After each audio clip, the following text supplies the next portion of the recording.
Yang terakhir itu adalah terkait etika organisasi. Nah, dengan konsep 4 itu saya rasa perlu kita korelasikan dengan dua dua dua dua metode pengetahuan. Ya.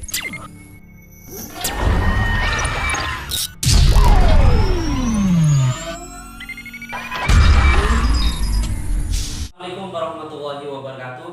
Kali ini saya kedatangan bintang tamu dari aktivis di Kabupaten Makassar. Dulu sebelum masuk kampus itu sebenarnya punya cita-cita apa? Ya, ceritanya aslinya lucu.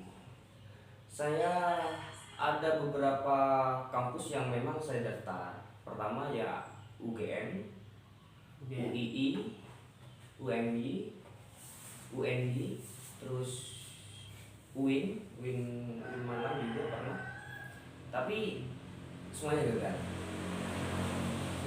Karena memang saya pernah mengatakan kepada kiai saya bahwa apa yang harus saya lakukan.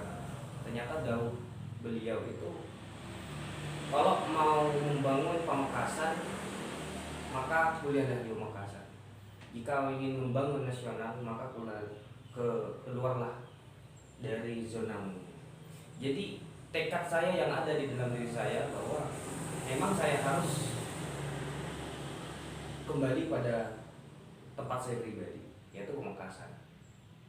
Yang kedua, ketika saya nyampe ke sini karena tidak diterima semuanya dan saya nemu brosur di jalan, ya ternyata kampus masih membuka pendaftaran untuk mahasiswa baru, yaitu Universitas Madura. Dan saya bergelut di sana dan saya mengambil hukum. Seperti itu. Mengambil hukum. Nah, seorang dari desa kuliahnya di kota, ini apa yang diharapkan Anda kelak nanti ketika lulus dari kampus ini, apa yang diharapkan? Memang kamu mau kembali kepada desa atau gimana? Memang ada dua prinsip ya setiap mahasiswa itu, dua pertanyaan, dan itu memang sering ditanyakan dalam diri mahasiswa itu sendiri. Kamu ingin aktif di desa apa di kota? Dan itu pertanyaannya sih berat. Kalau saya pribadi, harapan saya pribadi adalah saya ingin lebih mengarah ke kota, ya, karena dari segi jaringan. Untuk yang di desa memang tetap harapan saya mengarah ke pembangunan, contoh semisal tentang pembangunan perekonomian. Terus yang kedua terkait bagaimana terkait kepercayaan pinggiran terkait kota gitu. Apa pentingnya kedewasaan hidup di kampung itu, seperti itu. Jadi setelah lulus tetap masih bergelut di dunia aktivis. Ini kenapa Anda tertarik bergabung di dunia aktivis ini? Kenapa tidak memilih untuk mengajar saja? Kenapa tetap masih jadi aktivis? Gini ya, di dalam dunia aktivis, yang pertama yang perlu kita ketahui adalah aktivis itu menurut saya bukan menurut pendapat. Karena di dalam aktivis itu ada pengertian aktivis, orang yang pertama, orang yang memang aktif. Ya. Jadi ketika orang itu aktif, maka siapapun itu pasti ada. Kayak gitu. Di dalam organisasi, karena untuk menjadi aktivis itu besar, maka orang itu harus mengikuti satu organisasi, baik itu HMI, baik itu PMI, GMNI, kami dan sebagainya. Di dalam organisasi itu ada beberapa memang tahap untuk pengembangan intelektual, pengembangan terkait juga leadership, kepemimpinan, cara memimpin, bahkan juga yang paling penting itu adalah pengembangan relasi. Otomatis di dalam organisasi, ketika kita tidak mendapat beberapa poin itu, kita gagal menjadi organisatoris yang sejati, seperti itu. Maka sering saya katakan kepada teman-teman di setiap forum itu, emang ada 4 ya konsep kehidupan di dalam organisasi. Ada 4 ya. Apa Yang saja? memang yang pertama itu adalah bagaimana cara kamu mendapatkan ilmu di dalam organisasi. Yang kedua itu bagaimana kamu mendapat relasi dalam organisasi. Yang ketiga terkait pengalaman di dalam organisasi. Pengalaman. Yang terakhir itu adalah terkait etika organisasi. Nah, dengan konsep 4 itu saya rasa perlu kita korelasikan dengan dua metode pengetahuan, yaitu yang dinamakan dengan ethics of care, yang pengertiannya adalah etika kepedulian. Yang kedua itu adalah ethics of care, etika di mana kamu hidup. Ketika dua komponen itu disatukan dengan 4 konsep yang tadi, otomatis kehidupan kita akan sinambung. Ya. Di mana kamu hidup, di desa atau di mana, dan bagaimana cara kamu bersikap, seperti itu. Kadang dua konsep ini sering kita tidak memahami dan dianggap remeh, walaupun kita paham, karena terlalu banyak relasi, terlalu banyak teman, terlalu banyak pergaulan hidup. Seakan-akan kita ketika udah keluar dari kampus, dari identitas kita sebagai mahasiswa, otomatis nyampe ke rumah kita seakan-akan sombong banget. Sombong, gitu ya. Sombong banget. Oh, saya nggak mau bergaul dengan siapapun, selain orang-orang yang memang kota. Jadi ketika kita tidak paham di mana kita dan seperti apa dengan cara apa kita bersikap, kita gagal menjadi mahasiswa. Karena feedback dari mahasiswa itu sendiri adalah sikap kita kepada orang, bagaimana cara kita memberikan ilmu kita kepada orang lain. Apa kira-kira tolok ukur ketidaksuksesan mahasiswa menurut Anda seperti apa tolok ukurnya? Mahasiswa yang sukses ini tolok ukurnya jadi dosen, jadi guru dan sebagainya. Apa tolok ukurnya kira-kira menurut Anda? Ya, sukses itu relatif ya. Dalam pengertiannya sukses ini memang relatif. Bisa dalam saya sampean aja buat forum seperti ini, diupdate, dan itu dikatakan sukses. Jadi sukses itu relatif. Kalau di desa ini secara pengertiannya, di desa sukses itu memang orang yang punya uang. Orang yang punya uang ya. Di kota juga sama seperti itu, orang yang punya jabatan, punya uang dan sebagainya. Karena derajat seseorang itu sebagian dinilai dari berapa nilai uangnya, seperti itu. Akan tetapi perbedaan dari saya pribadi, kalau masalah sukses itu sendiri adalah bagaimana kamu hidup dalam ketenangan dan kesenangan. Iya. Yang memang di dalam ketenangan dan kesenangan itu memang lahir dari orang yang konsisten dalam menata hidupnya. Jadi pertanyaan selanjutnya ini, sampai kapan Anda bergelut di dunia aktif? Ini kan sudah lulus, apakah nanti masih tinggal 5 tahun lagi atau sampai tua nanti jadi aktivis? Sampai kapan menjadi aktivis? Kalau udah keluar dari kampus, memang dulu itu masuk di dalam organisasi, seakan-akan lambang dari organisasi itu adalah ada di tangan kita gitu. Iya. Itu kalau ada yang nyalahin organisasi, otomatis kita tengkar dan sebagainya, terlalu fanatik kita terhadap organisasi.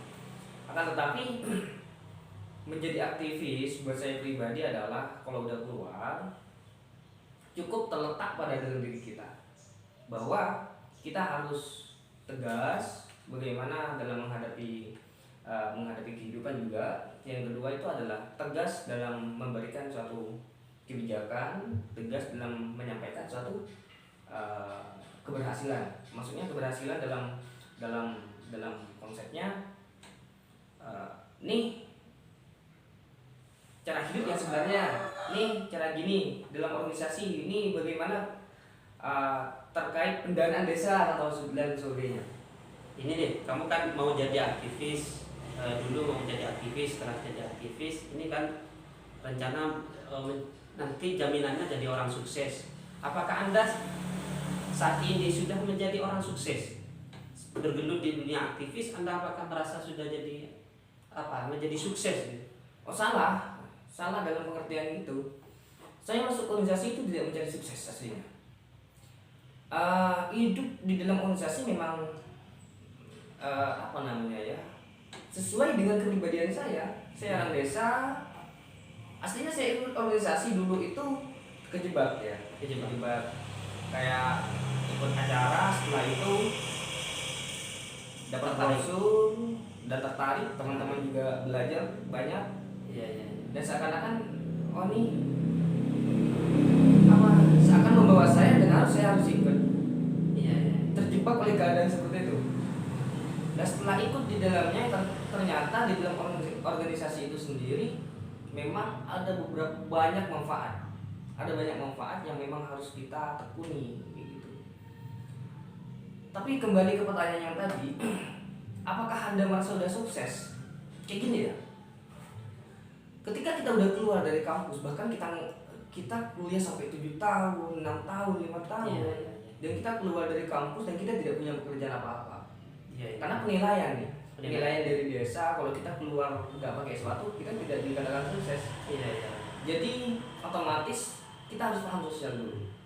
Paham sosialnya seperti apa? Seperti apa desa kita yang dinamakan dengan analisa sosial. Seperti apa desa kita dan bagaimana cara kita bersikap, gitu ya. Cara bersikap. Penyadaran buat masyarakat, kayak gitu. Yang terpenting sih buat saya adalah ketika kita kuat dalam jaringan relasi, otomatis kesenangan, ketenangan hidup itu udah akan gampang untuk dicapai, seperti itu. Karena tidak menutup kemungkinan, kalkulasi dari saya pribadi adalah 2 tahun, 3 tahun sampai 20 tahun yang akan datang dari ribuan mahasiswa yang saya kenal. Tidak menutup kemungkinan ada beberapa ratus orang yang akan menjadi pemimpin, bahkan mempunyai menjadi dosen, menjadi orang yang memang mampu seperti itu. Dan kita bisa kita saling membantu terkait hal itu. Jadi Anda sebelum bergabung ke aktivis memang tertarik dan terjebak karena di acara itu ya. Namun selain itu Anda bergabung di organisasi ini, apakah memang ada kakeknya dulu, bapaknya dulu pernah jadi aktivis sehingga Anda termotivasi untuk ikut organisasi juga seperti itu? Ini ya, saya kenalkan diri saya pribadi dulu. Saya orang desa saya Pontianak Timur. Waktu itu saya tidak kenal siapa pemuda yang ada di Pontianak Timur. Yang kedua, saya lulusan pondok dan tidak tahu menahu terkait apa itu kampus dan apa itu organisasi tidak tahu. Jadi ketika saya ada tekanan untuk membagikan orang tua, otomatis harapan pribadi saya ada di kampus. Apakah orang tua Anda sekarang sudah bahagia atau bagaimana Anda berada di kampus? Kalau skala kecilnya mungkin bahagia. Kelas kecilnya. Kalau masalah membayar terkait kebahagiaan masih belum bisa membahagiakan sepenuhnya kedua orang tua saya. Nah, ini masih jauh nih perjalanannya. Ini selesai aktivis ini nanti sampai mau kemana? Selesai aktivis mau jadi bergabung dengan partai, masuk ke atau jadi tenaga pendidik atau apa nantinya? Kalau di dalam peta hidup saya, ini yang perlu teman-teman ketahui juga bahwa setiap kehidupan harus kita punya peta. Punya petanya. Besok kita harus kemana? Kadang kita 4 tahun yang akan datang saya mau jadi dosen atau menjadi ini. Kadang teman-teman nggak paham itu. Padahal besok 2 hari yang akan datang, bahkan 1 tahun yang akan datang kita tidak paham. Mau kemana kita gitu. Kalau saya pribadi, saya tidak bisa terus terang terkait hal itu karena ini namanya proses ini.